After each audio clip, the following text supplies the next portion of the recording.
stop, tu roules sur le boulevard BD, cet album est fait pour toi. La demi-double femme. 1899, Radimir Andreevitch est désespéré. Sa fille Selena a disparu dans la forêt sibérienne. Il s'en inquiète auprès d'Aza Parfionova, celle que l'on appelle la demi-double femme et qui dirige une communauté. Elle règne sur le commerce de la fourrure. Mutilée et obèse, elle se déplace sur un rustique fauteuil roulant. Le vieil homme est prêt à lui payer les 241 roubles qu'il lui reste de la vente de sa masure en Ukraine pour qu'elle la lui ramène.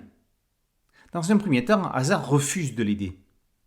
Grâce à Ivan, un jeune villageois, le père malheureux trouve de l'aide en Jason, plus chasseur que trappeur et rival d'Aza. Piquée au vif, la patronne décide de leur filer le train. C'est dans un hiver sibérien rigoureux que nous invite Grégoire Bonne, auteur complet de ce western pas comme les autres. Ce serait plutôt un eastern. On découvre dans une première partie un groupe de trappeurs assistant à un spectacle de marionnettes. En grands enfants, ils rient de la marionnettiste qui n'est autre qu'Aza et qui cherche comme chaque année une nouvelle façon de célébrer le début de la saison. Depuis 3 jours, elle va emmener les hommes dans le nord. Non, dans 3 jours. Est gelée, mais la qualité de la fourrure de la bête laisse augurer d'une chasse exceptionnelle. Le jeune Ivan rêve de partir avec eux, mais Aza, qui a la charge de l'orphelin, lui confie la responsabilité de l'hôtel en son absence. Il faut bien s'occuper de Jason, l'étranger qui vient d'arriver, et qui se vante d'avoir attrapé toutes les bêtes poilues d'Amérique et vu toutes les merveilles de Chine et d'Europe. Il est venu traquer la zibeline. Aza Perfionova est un personnage atypique, le genre d'héroïne ou d'anti-héroïne qu'on n'avait jamais vu. C'est une mère pour tous les trappeurs, mais tellement étouffante, tellement dirigiste qu'elle les empêche de grandir. Quel genre de mère empêche ses enfants de grandir ? Déclare Jason, qui va se positionner en rival en ralliant Ivan à son camp. Alors qu'Aza adopte le fusil, Jason apporte ses pièges mécaniques en acier qui ont fait leur preuve sur les castors canadiens, préservant ainsi leur fourrure.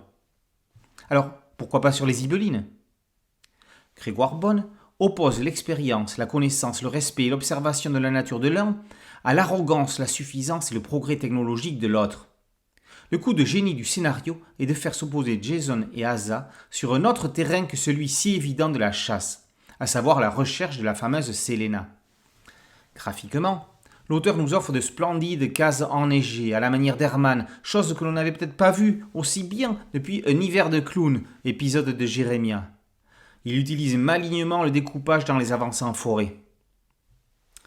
Des personnages inhabituels dans un décor fascinant, il y a encore tant à exploiter. Grégoire Bonne ne peut pas ne pas proposer un deuxième one-shot dans cet univers. La demi-double femme est une double surprise complète, scénaristique et graphique de cette année, un album qui fera référence. La demi-double femme, par Grégoire Bonne, est paru aux éditions Mosquito. Boulevard BD, c'est un site dédié, un podcast audio et une chaîne YouTube. En Sibérie et ailleurs, merci de liker, de partager et de vous abonner. A très bientôt sur Boulevard BD, ciao.